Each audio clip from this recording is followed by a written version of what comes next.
Hello, I'm Dr. Nisa Khan. Our next live workshop is going to be held on Friday, April 3rd, 2026 at 9 a.m. Eastern Daylight Savings Time.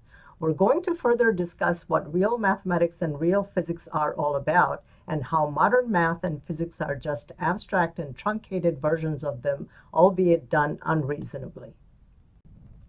Here are but some highlights that we extensively discussed in our prior workshops. We have discussed the strong relations between mathematics and dharma. Here, dharma is not religion, but rather what reality is in terms of nature's physicality. We proved that objective and rational science is not comprehensive.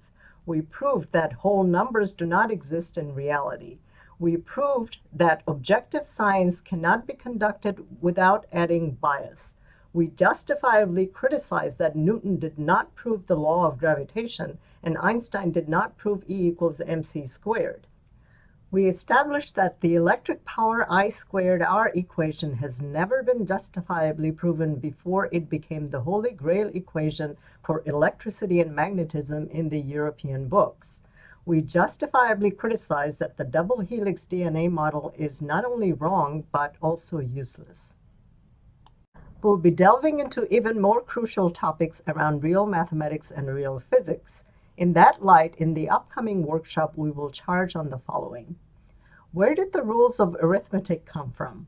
Where did the rules of algebra come from? Can arithmetic and algebraic rules coexist comprehensively? Why are imaginary numbers never used in calculus? We'll dig into the word trigonometry with new light. And finally, we will extensively look into why worshipping Euler is the biggest facade of modern math and physics.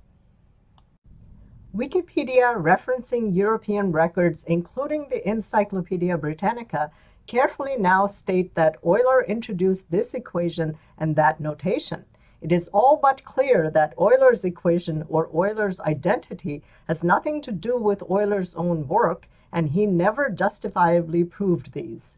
Further, these equations are not universal, nor can they be computed because the imaginary number I cannot be used in computation via either arithmetic or algebra only.